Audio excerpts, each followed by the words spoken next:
Hello everyone and welcome to UGC NET mentor guys. NTA ने UGC NET June 2026 के जो form है वो रिलीज कर दिए हैं। तो आज की इस वीडियो में मैं आपको कंप्लीट इन्फॉर्मेशन बताने वाला हूं। जो इन्फॉर्मेशन बुलेटिन आया है एनटीए की तरफ से यूजीसी नेट एग्जाम का, कि इस बार की जो एलिजिबिलिटी है वो क्या रहेगी, क्योंकि काफी सारे डाउट निकल के आ रहे हैं कि सर हम ग्रेजुएशन में हैं, लास्ट ईयर फाइनल ईयर में चल रहा है, क्या हमें अप्लाई करना चाहिए, या हम पोस्ट ग्रेजुएशन के फर्स्ट ईयर फर्स्ट सेमेस्टर में क्या हमें अप्लाई करना चाहिए। तो गाइस देखो, एलिजिबिलिटी में भी एक बड़ा चेंज देखने को मिला है जिसके बारे में हम बात करेंगे। कुछ न्यू अपडेट हैं, कुछ न्यू चेंजेस हैं जिसको जो कि इस बार किए गए हैं। कंप्लीट चेंजेस के साथ आज की इस वीडियो में मैं आपको सारी इन्फॉर्मेशन बताने वाला हूं। इस बार एज लिमिट क्या रहेगी, जेआरएफ की एज लिमिट क्या है, नेट की एज लिमिट क्या रहेगी, 30, 33 और 35 का क्या रूल है। इसके अलावा एग्जाम फीस जो है वो क्या रहने वाली है, नेगेटिव मार्किंग रखी गई या नहीं रखी गई, या कब से आएगी, एग्जाम पैटर्न क्या रहने वाला है, सिलेबस क्या फॉलो करना पड़ेगा आपको, क्योंकि अपडेटेड सिलेबस आपको फॉलो करना है अब। इसके अलावा गाइस क्वालिफाइंग मार्क्स कितने हैं, कितना स्कोर लाना पड़ेगा मिनिमम पेपर 1 और पेपर 2 में। इसके अलावा जो भी नए चेंजेस हुए हैं, सारे के सारे चेंजेस इस बार मैं आपको इस वीडियो में एक्सप्लेन करने वाला हूं। तो मेक श्योर आप इस वीडियो को एंड तक जरूर देखें ताकि आपको हर चीज अच्छे से समझ में आ जाए। बट इससे पहले आगे बढ़े मैं आपको बता दूं कि यूजीसी नेट की फॉर्म फिलिंग कैसे करनी है, स्टेप बाय स्टेप प्रोसेस मैंने आपको बता दिया है ताकि आपसे कोई फॉर्म फिलिंग में मिस्टेक ना हो। इस बार डिजीलॉकर अकाउंट भी आपसे मांगा जा रहा है, तो डिजीलॉकर अकाउंट पे कैसे क्रिएट करना, डिजीलॉकर अकाउंट कैसे क्रिएट करना है, 2 मिनट का काम है, आप इसको भी क्रिएट कर सकते हो। तो गाइस चैनल पे विजिट करके आप इन वीडियोस को गो थ्रू कर सकते हो। अदरवाइज इसके लिंक भी मैं आपको इसी वीडियो के डिस्क्रिप्शन बॉक्स और कमेंट बॉक्स में अवेलेबल करवा दूंगा।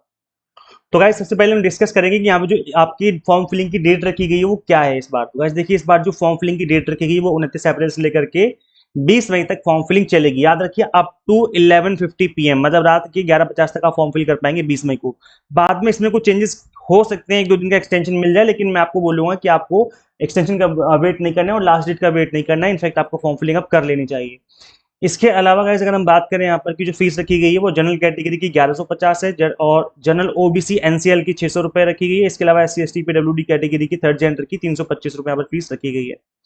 इसके अलावा गाइस देखो, यहाँ पर 1-2 चीजें इन्होंने और मेंशन करी हैं कि वो क्या है, कि करेक्शन विंडो जो ओपन की जाएगी वो 22 मई से 24 मई के बीच में ओपन की जाएगी। एग्जाम सेंटर कहाँ पड़ेगा, कौन सी सिटी में पड़ेगा, वो आपको 10 जून तक बता दिया जाएगा। इसके अलावा आपको एडमिट कार्ड जो है 15 जून तक अवेलेबल करवा दिए जाएंगे। एग्जामिनेशन की जो डेट रखी गई है वो 22 जून से 30 जून के बीच में रखी गई है, मतलब एग्जाम की डेट भी अभी से अनाउंस कर दी गई है। 180 मिनट का टाइम दिया जाएगा आपको, यानी 3 घंटे का आपका एग्जाम होगा जिसमें कोई ब्रेक नहीं मिलेगा। पेपर 1 प्लस पेपर 2 दोनों आपको एक साथ डिलीवर कर दिए जाएंगे। आपकी चॉइस है, चाहे पेपर 2 आप स्टार्ट करो, चाहे पेपर 1 आप स्टार्ट करो। अगर आप फर्स्ट टाइम एग्जाम में अपियर करने जा रहे हो, आपको नहीं पता ऑनलाइन एग्जाम किस तरीके से होता है, आपके साथ एग्जाम सेंटर पे क्या क्या किया जाएगा, तो उसके रिगार्डिंग भी मैंने वीडियो बना दी है कि ऑनलाइन एग्जाम कैसे कंडक्ट किया जाता है एनटीए के द्वारा। तो वो उस वीडियो का लिंक मैं दे दूंगा डिस्क्रिप्शन बॉक्स में, कमेंट बॉक्स में। अगर आप इंटरेस्टेड है तो उस वीडियो को भी आप गो थ्रू कर सकते हैं। इसके अलावा गाइस देखो, यहाँ पर रिजल्ट कब तक आएगा और आंसर किस कब रिलीज की जाएंगी, इसके बारे में एनटीए बाद में बताएगा, ऐसा लिखा हुआ है। तो इसके बारे में अभी तक कोई इन्फॉर्मेशन यहाँ पे नहीं दी गई है। इसके अलावा गाइस देखिए, जो यूजीसी नेट के फॉर्म है वो केवल ऑनलाइन मोड में अप्लाई किए जाएंगे और कोई दूसरा मोड जो है आपकी एप्लीकेशन का एक्सेप्ट नहीं किया जाएगा। इस बार जो बड़ा चेंज है वो ये देखने को मिला है, काफी बड़ा चेंज है ये, कि ये पहली बार ऐसा हो रहा है कि मेरी पहचान यानी national single sign on platform के साथ इन्होंने कोलैबोरेशन किया है एनटीए ने। देखो लिखा हुआ है, government of India has develop national single sign on platform title Meri Pehchaan in collaboration with national informatics centre, centre for development of advance computing and National E-Governance Division. The platform was launched on 4th July 2022 to facilitate seamless access to multiple government services through a single set of login credentials. और इसी वजह से जो form filling है इसमें बदलाव किए गए हैं। और गाइस इस बार जो फॉर्म फिलिंग है वो थोड़ा अलग तरीके से की जा रही है। देखो यहाँ पर मेंशन भी किया गया दैट मेरी पहचान enables user to authenticate themselves once and securely access various integrated application without the need for repeated sign-in. The platform integrates multiple identity providers such as जन परिचय हो गया, डिजी लॉकर। इस बार आप सभी को पता है कि डिजी लॉकर का यूज करके फॉर्म फिलिंग करवाई जा रही है, तो एक बहुत बड़ा चेंज है इस बार। And E Pramaan thereby ensuring interoperability and unified user experience. तो गाइस देखो, यहाँ पर इस बार यही कोशिश की गई है कि आपको ज्यादा हसल ना करना पड़े, ज्यादा प्रॉब्लम आपके साथ ना हो, इस वजह से सिंगल साइन इन करवाया जा रहा है और आपको सारी चीजें एक बार में ही वहां से एक्सेस हो जाएंगी। मतलब आपके जो डॉक्यूमेंट्स है वो इजीली वहां से आप एक्सेस कर पाएंगे। तो डिजी लॉकर इस बार आपका यूज होगा। और गाइस देखो डिजी लॉकर कैसे अकाउंट क्रिएट करना है उसके बारे में मैंने ऑलरेडी वीडियो बना दी है कि किस तरीके से आप डिजी लॉकर अकाउंट क्रिएट करेंगे और किस तरीके से इसका यूज करेंगे, कैसे इंटीग्रेट करेंगे जब आप फॉर्म फिलिंग करेंगे। तो आप चैनल पे विजिट करके इस वीडियो को जरूर देखें। इसके अलावा गाइस देखो यहाँ पर एक अपार आईडी का भी इशू चल रहा है एस्पेंस के साथ, तो ये भी एक बड़ा चेंज देखने को मिला है इस बार। User can register on the platform using basic details such as name, date of birth and mobile number and make complete verification through eKYC using Aadhaar, PAN, driving license और Apaar. The platform support advanced features such as multi-factor authentication, password-less login, and the ability to manage multiple accounts linked to a single mobile number। तो इस बार जो है काफी बड़े changes इस तरीके के देखने को मिले हैं। फॉर्म फिलिंग प्रोसेस में आपको अब जो है यूज करना पड़ेगा जो है ये आपका डिजी लॉकर वाला अकाउंट। एक चीज गाइस मैं आपको और मेंशन कर दूं यहाँ पर कि NTA does not edit, modify, alter any information entered by the candidates under any circumstances. Any request for change in information after submission of application form will not be entertained, and therefore candidates are advised to exercise utmost caution for filling up correct details in the application form। तो guys देखो clearly mention कर दिया है कि NTA बाद में इस चीज को बिल्कुल भी एंटरटेन नहीं करेगा कि आप उनकी डिटेल्स को मॉडिफाई करो। कई बार आपके नेम में मिस्टेक हो गई, स्पेलिंग एरर हो गया, फादर के नेम में, मदर के नेम में, डेट ऑफ बर्थ में या जेंडर में या कोई भी मिस्टेक हो गई, एनटीए बिल्कुल भी एंटरटेन नहीं करने वाला है। क्लियरली मेंशन कर दिया गया है कि बाद में कोई चेंजेस नहीं किए जाएंगे, इसलिए बहुत ध्यान से फॉर्म फिल करना है। और अगेन गाइज मैं रिपीट कर दूं कि मैंने फॉर्म फिलिंग की वीडियो बना दी है, इस वीडियो को देखे बिना फॉर्म फिल बिल्कुल मत करना, नहीं तो कोई ना कोई मिस्टेक कर बैठोगे और फिर जितनी मेहनत चल रही है आपकी, जो मेहनत कर रहे हो उसके ऊपर पानी फिर सकता है। इसलिए कोई भी मिस्टेक नहीं करनी है आपको फॉर्म फिलिंग के टाइम पर।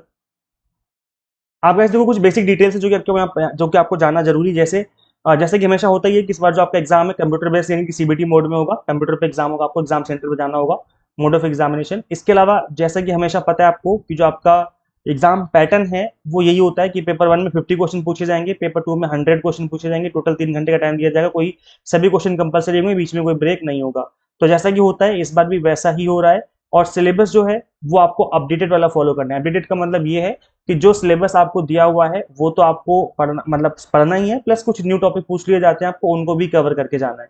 मीडियम ऑफ क्वेश्चन पेपर जो रहेगा इस बार वो आपको फॉर्म फिलिंग के टाइम पे आपसे पूछ लिया जाएगा। वैसे मैं बता दूं कि पेपर जो है बाइलिंगुअल फॉर्मेट में रहता है, तो जो भी आप लैंग्वेज जब आपका एग्जाम होगा, अभी कोई भी लैंग्वेज आप सिलेक्ट करो फॉर्म फिलिंग के टाइप इंग्लिश या हिंदी, लेकिन जो भी आप जब आप एग्जाम देने जाओगे सेंटर पे, स्टार्टिंग में आपसे पूछ लिया जाएगा कि आपकी लैंग्वेज क्या रखनी है आपको, उसके अकॉर्डिंग आपका जो पूरा पेपर है वो कंटिन्यू किया जाएगा। अगर कोई क्वेश्चन गलत निकलता है, कोई किसी क्वेश्चन में एम्बिग्युइटी निकलती है, ट्रांसलेशन इशू होता है, तो जो इंग्लिश वर्जन है उसी को फाइनल माना जाएगा।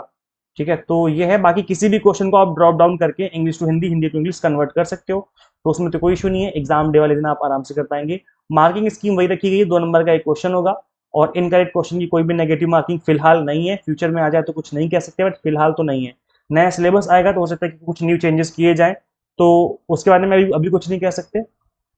अगर आपने कोई क्वेश्चन अटेम्प्ट नहीं किया तो उसके मार्क्स आपको नहीं दिए जाएंगे, ना नेगेटिव मार्किंग दिए जाएगा और ना ही कोई पॉजिटिव मार्क्स मिलेंगे। ये है। बाकी देखो आपको क्वेश्चन सारे अटेम्प्ट करने हैं। अगर कोई क्वेश्चन देखो if more than 1 option is found to be correct, अगर एक ऑप्शन से ज्यादा, जैसे एक क्वेश्चन है उसके 4 ऑप्शन है, तो अगर एक और ये ऑप्शन ये वाला भी ठीक है और ये वाला ऑप्शन भी ठीक है, तो अगर आपने इसको मार्क किया तो भी आपको मार्क्स मिलेंगे, इसको मार्क किया तो भी मार्क्स मिलेंगे।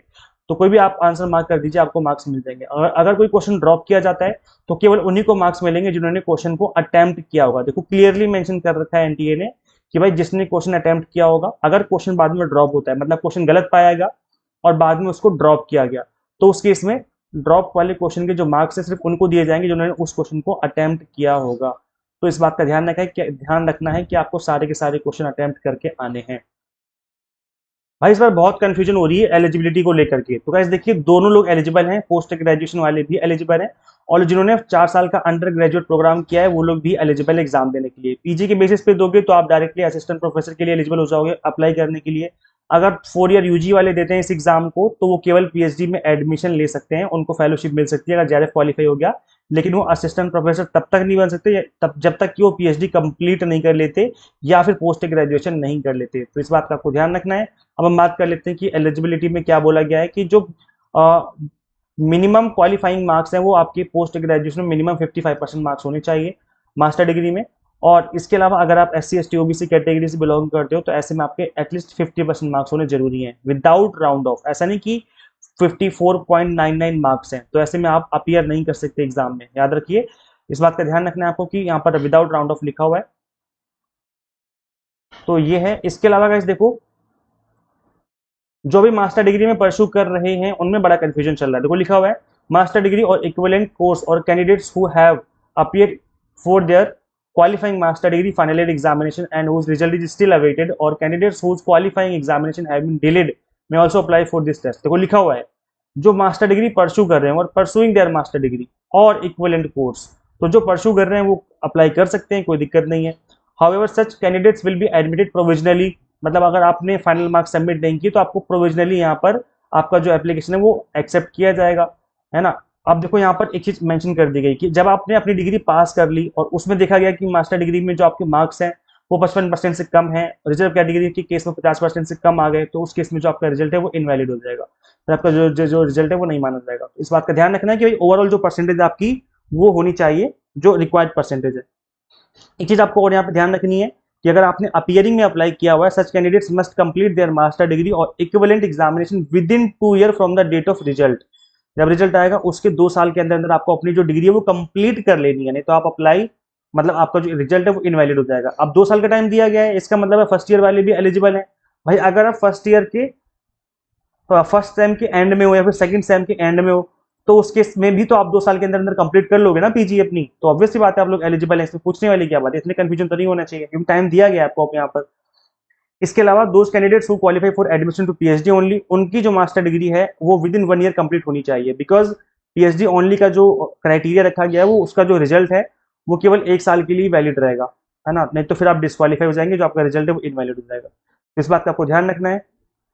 इसके अलावा एक चीज और मेंशन की गई जो कि पहले मेंशन नहीं की जाती थी कि जो थर्ड जेंडर की कैटेगरी के लोग हैं उनको सेम रिलैक्सेशन मिलेगा फीस में, एज में, एलिजिबिलिटी में, नेट और जारे दोनों में, जो कि SC ST PWD कैटेगरी को अवेलेबल है, तो ये थोड़ा ध्यान रखना है आपको।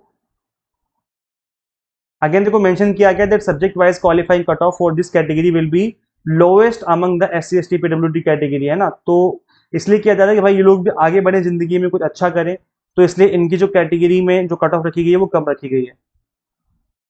Candidates are advise to appear in subject of their post graduation only, मतलब जिस सब्जेक्ट में आपने पोस्ट ग्रेजुएशन किया आपको उसी में अपीयर करना चाहिए, ऐसा एडवाइस किया गया, नहीं तो बाद में इशू हो सकता है। Candidates whose post graduation subject is not covered in NET subject attach in appendix 2 में अपीयर इन रिलेटेड सब्जेक्ट, तो आप रिलेटेड सब्जेक्ट में भी कर सकते हो, लेकिन उस केस में जब आपका जो पोस्ट ग्रेजुएशन का सब्जेक्ट है वो नेट के सब्जेक्ट लिस्ट में नहीं है, उस केस में आप ऐसा कर सकते हैं। अब यहाँ पर guys देखो जो एक बड़ा चेंज है वो ये है कि जो 4 साल का ग्रेजुएशन है वो वाले कैंडिडेट भी अपीयर कर सकते हैं। अब ध्यान से सुनना है इस चीज को और आपको अच्छे से समझ में आ जाएगा एक ही बार में। Candidates who having passed in 4 year और 8 semester bachelor degree programme should have minimum 75% marks. अब यहाँ पर मार्क्स का क्राइटेरिया रखा हुआ है कि आपके मिनिमम 75% मार्क्स होने जरूरी हैं, अगर इससे कम है 4 ईयर वाले ग्रेजुएशन में तो आप अप्लाई नहीं कर पाएंगे, है ना। अग्रीगेट और its equivalent grade on a point scale wherever the grading system is followed. अब 5% का रिलैक्सेशन दिया गया है SC ST OBC को, मतलब EWS को भी यहाँ पर रिलैक्सेशन दिया गया है। अगर यहाँ पर 75 है तो 5% का मतलब है 70% लाने आपको जरूरी होंगे, ठीक है। तो ये है। अब गाइस देखो यहाँ पर ये जो चीज मेंशन की गई है उसको ध्यान से समझना है। Candidates qualifying in net based on 4 year undergraduate degree will be eligible for the award of JRF and for admission to PhD only। मतलब जो आपका रिजल्ट है वो 3 कैटेगरी में आता है, एक तो JRF वाला आता है, फिर आता है नेट का और फिर आता है ओनली क्वालिफाइड फॉर PhD। तो ये बोला गया कि जिन्होंने 4 साल के ग्रेजुएशन के बेसिस पे अप्लाई किया हुआ है उनको या तो सिर्फ JRF मिलेगा या तो क्वालिफाइंग फॉर PhD मिलेगा, उनको नेट का सर्टिफिकेट नहीं दिया जाएगा। मतलब ये बोला जा रहा है कि जो 4 साल के ग्रेजुएशन करके अप्लाई करेंगे इस एग्जाम में वो डायरेक्टली असिस्टेंट प्रोफेसर नहीं बन सकते, उनको JRF मिलेगा कि भाई आप जाओ PhD में एडमिशन ले लो, PhD कर लो, उसके बाद आप असिस्टेंट प्रोफेसर बन सकते हो, या फिर आप ओनली क्वालिफाइड फॉर PhD वाला सर्टिफिकेट मिल जाएगा कि जाओ आप अपना PhD में एडमिशन ले लो। कहने का मतलब है कि इनको सिर्फ PhD में एडमिशन के लिए ही यहाँ पर अपीयर करवाया जा रहा है। Candidates qualifying in net based on 4 year under graduate will not be eligible for assistant professor. तो मतलब ये 4 साल की ग्रेजुएशन के बेसिस पर केवल नेट क्वालिफाई होता है तो वो असिस्टेंट प्रोफेसर नहीं बन सकते जब तक कि वो अपनी पोस्ट ग्रेजुएशन या फिर अपनी PhD कंप्लीट नहीं कर लेते। तो ये काफी इंपॉर्टेंट चीज है। यहाँ पर एक चीज और मेंशन की गई कि जिन्होंने 4 साल का ग्रेजुएशन किया है या कर रहे हैं लास्ट सेमेस्टर में तो वो लोग अप्लाई कर सकते हैं, प्रोविजनली एक्सेप्ट हो जाएगा उनका, लेकिन याद रखिए कि वो डिस्क्वालीफाई हो जाएंगे अगर उनका जो रिजल्ट है वो विद इन 2 ईयर कंप्लीट नहीं करते हैं। पहली चीज तो ये, मतलब जो आपका डिग्री है वो विद इन 2 ईयर कंप्लीट नहीं कर लेते। और इसके अलावा यहाँ पर एक बात ये भी ध्यान देनी है कि अगर आप जेआरएफ क्वालिफाई करेंगे तो 2 साल का टाइम मिलता है, क्योंकि विद इन 2 ईयर आपको अपनी डिग्री कंप्लीट करनी होगी, नहीं तो जेआरएफ जो है आपका डिस्क्वालीफाई हो जाएगा सर्टिफिकेट। और अगर आपने ओनली क्वालिफाइड फॉर पीएचडी वाले में आपने क्वालिफाई किया है तो ऐसे में आप डिस्क्वालीफाई हो जाएंगे अगर आप विद इन 1 ईयर, देखो लिखा हुआ है विद इन 1 ईयर आपने डिग्री कंप्लीट नहीं की तो। और एक चीज और ध्यान रखनी है कि भाई आपके जो मार्क्स हैं 4 ईयर, क्योंकि आपने लास्ट सेमेस्टर में हो या लास्ट ईयर में हो, अब आपको पता नहीं कि चारों ईयर की मिला के कितनी परसेंटेज बनेगी। तो ये चीज का ध्यान रखना है कि भाई ओवरऑल जो परसेंटेज है 75% या उससे ज्यादा होनी चाहिए। इनकेस रिजर्व कैटेगरी तो 70% फाइनल ईयर पास होने के बाद। अगर इससे कम बनेगी परसेंटेज तो भी आप डिस्क्वालीफाई हो जाएंगे। तो परसेंटेज का ध्यान रखना है, प्लस विद इन 2 ईयर आपको या विद इन 1 ईयर अपनी जो डिग्री है वो कंप्लीट कर लेनी है। अब आता है सबसे इंपॉर्टेंट पार्ट कि भाई एज लिमिट क्या रखी गई है इस बार। तो वैसे देखो एज लिमिट जो रखी गई है जेआरएफ की वो 30 साल से ज्यादा नहीं होनी चाहिए। एक first day of in which exam is concluded, मतलब जून में एग्जाम होगा तो 1 जून को आपकी जो एज है वो 30 साल या उससे ज्यादा नहीं होनी चाहिए, अगर आप मेल कैटेगरी के जनरल कैंडिडेट हो तो। नहीं तो देखो सबके लिए रिलैक्सेशन है यहाँ पर, relaxation for up to 5 years provided to candidates belonging to OBC हो गया, इसके अलावा एससी एसटी पीडब्ल्यूडी हो गया, सारे हो गए, थर्ड जेंडर भी हो गया, एंड विमेन एप्लीकेंट्स। देखो and to women applicants, women applicants का मतलब हो गया कि सारे ही एप्लीकेंट्स, चाहे जनरल की विमेन हो चाहे फिर रिजर्व कैटेगरी की विमेन हो, सबको 5 साल का रिलैक्सेशन दिया हुआ है। तो सबको ही दे दिया रिलैक्सेशन 5 साल का, सिर्फ मेल जनरल मेल को छोड़ करके। तो भाई इन्होंने कौन सा अपराध किया है, इनको भी दे देते 5 साल का रिलैक्सेशन, क्या हो जाता।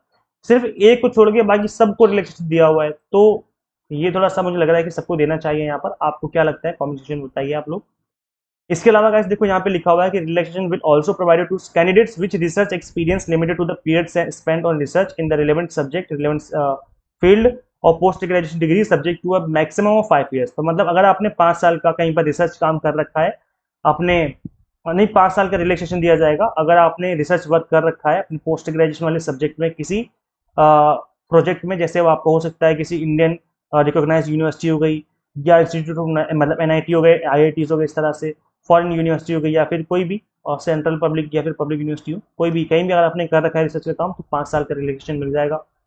इसके अलावा अगर आपने एलएलएम कर रखा है तो उसके इसमें भी यहाँ पर 5 साल का रिलैक्सेशन मिल जाएगा इस डेट के अकॉर्डिंग, ये ध्यान रखना है। अगर हम बात करें असिस्टेंट प्रोफेसर की एज लिमिट की तो कोई एज लिमिट नहीं है, कोई भी अप्लाई कर सकता है असिस्टेंट प्रोफेसर यानी कि यूजीसी नेट एग्जाम के लिए असिस्टेंट प्रोफेसर बनने के लिए, बस वो जिंदा होना चाहिए, कोई एज लिमिट नहीं है। एडमिशन टू पीएचडी इसकी भी कोई एज लिमिट नहीं है, कोई भी अप्लाई कर सकता है यूजीसी नेट एग्जाम में एडमिशन पीएचडी में एडमिशन लेने के लिए, बस एक ही क्राइटेरिया है कि बस वो जिंदा होना चाहिए, सांसें चल रही है तो वो फॉर्म फिल कर सकता है। आगे बढ़ते हैं गाइस। देखो एक डाउट जो बहुत सारे एस्पिरेंट्स पूछते भी हैं कि सर हम एक से ज्यादा एप्लीकेशन भर सकते हैं क्या, तो देखो लिखा हुआ है only one application is to be submitted by a candidate, more than one application multiple application form से for same subject submitted by candidate will be rejected. मतलब एक बार में आप एक ही एप्लीकेशन अप्लाई कर सकते हो और एक सेशन में आप एक ही सब्जेक्ट में अपीयर कर सकते हो, ऐसा नहीं कि एक से ज्यादा सब्जेक्ट में आपको अपीयर करना है। तो ये आपको ध्यान रखना है। अब गाइस देखो मदर नेम फादर नेम में बहुत गड़बड़ी करते हैं एस्पिरेंट्स, तो बहुत ध्यान से फॉर्म फिल करना है, जो आपके 10th क्लास में मेंशन किया गया है, जो आपके आधार कार्ड में मेंशन किया गया उसके अकॉर्डिंग ही करना है। और आपकी जो स्कैन इमेजेस है जेपीजी फॉर्मेट में होनी चाहिए, जो भी आपको अपलोड करने को बोले जाएगा उसके अकॉर्डिंग ही आपको अपलोड करना है। इसके अलावा मैंने तो ज़्यादातर तो इन्फॉर्मेशन हमने कवर कर दी है, एक दो चीज़ और देख लेते हैं। जैसे आप जब एग्जाम सेंटर पर जाएंगे तो क्या डॉक्यूमेंट्स लेके आपको जाने हैं, तो एक तो आपको आपका एडमिट कार्ड लेके जाना है, दूसरा आपको पासपोर्ट साइज फोटो लेके जानी है एक्स्ट्रा, एक तो आपकी पेस्ट हो जाएगी एडमिट कार्ड के ऊपर ही अटेंड, और एक अटेंडेंस शीट के लिए आपको एक्स्ट्रा लेकर के जानी है। इसके अलावा एक आपको पैन कार्ड हो गया, ड्राइविंग लाइसेंस, पासपोर्ट, आधार, कोई भी एक वैलिड आईडी प्रूफ लेकर के जाना है, तो ये आपको ध्यान रखना है। अब सबसे इंपॉर्टेंट चीज ये कि जो आपका नेम है photo identification must match the name as shown on admit card, मतलब आधार पे जो नेम है वो आपके एडमिट कार्ड पे मैच करना चाहिए, नहीं तो एग्जाम सेंटर पे दिक्कत हो जाएगी। सपोज करो आपका नाम है राम सिंह, एग्जाम्पल के लिए आपका नाम है राम सिंह, ठीक है। अब यहाँ पर आधार में तो केवल केवल राम लिखा हुआ है आपका, लेकिन आपने जब फॉर्म फिल किया तो उसमें राम सिंह लिख दिया, हो गई ना गड़बड़। अब आधार कार्ड पे तो नाम लिखा हुआ है केवल राम और आपका जो एडमिट कार्ड आएगा वो राम सिंह के नाम से आएगा, तो क्या हो जाएगा, दिक्कत हो जाएगी क्योंकि नेम मिसमैच कर जाएगा फिर। तो इसलिए ध्यान रखिए जो भी आपके आधार पे नेम है वही आपको फिल करना है, मतलब जो भी फोटो आइडेंटिफिकेशन पे नेम है, चाहे पैन कार्ड हो तो पैन कार्ड वाला नेम भी आप फिल कर सकते हो, ड्राइविंग लाइसेंस वाला कर सकते हो, जो भी आप लेके जाओगे वैलिड आईडी प्रूफ वही नाम आपको फिल करना है ध्यान से। बाकी ऐसे देखो मैंने आपको बता दिया था स्टार्टिंग में कि भाई 6% जो है वो रिजल्ट आता है नेट का, तो वो आपको ध्यान रखना है रिजल्ट के बारे में। और मिनिमम 40% तो आपको स्कोर करना ही पड़ता है। एग्रीगेट पेपर 1 पेपर 2 दोनों का मिला करके मिनिमम 40% तो स्कोर करना ही पड़ेगा। सो अगर इतना भी आप स्कोर नहीं कर पाओगे तो आप वैसे ही डिस्क्वालीफाई हो जाओगे। इतना अगर आपने स्कोर कर लिया तो उसके बाद फिर आपको अपने कट ऑफ को भी क्रॉस करना पड़ता है, जो कि 60 to 70% के आसपास जाती है अलग अलग सब्जेक्ट की, तो इसको भी क्रॉस करना पड़ता है। तो ये आपका मिनिमम जो है स्कोर आपको लाना पड़ता है, तो ये आपको करना ही पड़ेगा। आई होप मैंने आपके सारे पॉइंट्स यहाँ पर कवर कर दिए ऑलरेडी, है ना, आप कुछ भी बाकी नहीं है। तो ये है, बाकी आपके मन में कोई डाउट है, कुछ पूछना है तो कमेंट सेक्शन में आप पूछ सकते हैं, कमेंट सेक्शन ओपन है। अब वैसे देखो एग्जाम में ज़्यादा टाइम बचा नहीं है, तो हमने इस बात को ध्यान में रखते हुए exam targeted short term course आप सभी के लिए अवेलेबल करवा दिया, जो कि 2 मंथ की ड्यूरेशन में है। तो commerce management pol science plus इन सभी की कॉम्बो कोर्स हमने 2 मंथ की ड्यूरेशन में आपको अवेलेबल करवाए हैं। इन सभी का जो कंटेंट इस तरीके से डिजाइन किया गया है कि मिनिमम टाइम मतलब 40 से 45 दिन में ही आप कंप्लीट कंटेंट फिनिश कर लेंगे, इस तरीके से डिजाइन किया गया है। कंप्लीट कंटेंट बायलिंगुअल मिलेगा आपको, exam targeted lectures, 100 mock test, PDF note, सब कुछ ही देखने को मिल जाता है। तो आप इनरोल करके जो अपनी प्रिपरेशन स्टार्ट कर सकते हैं। इससे अच्छा quality based content minimum fees में आपको कहीं नहीं मिलेगा। सिंपली गूगल प्ले स्टोर से एग्जाम मेंटर ऐप इंस्टॉल कर लेनी है। अगर आप iOS यूजर है तो उसका लिंक हमने अलग से डिस्क्रिप्शन बॉक्स में, कमेंट बॉक्स में दे दिया है। शेयर कर दीजिए इस वीडियो को सभी के साथ और चैनल को सब्सक्राइब कर लीजिए। मिलते हैं फिर नेक्स्ट वीडियो में। Thank you.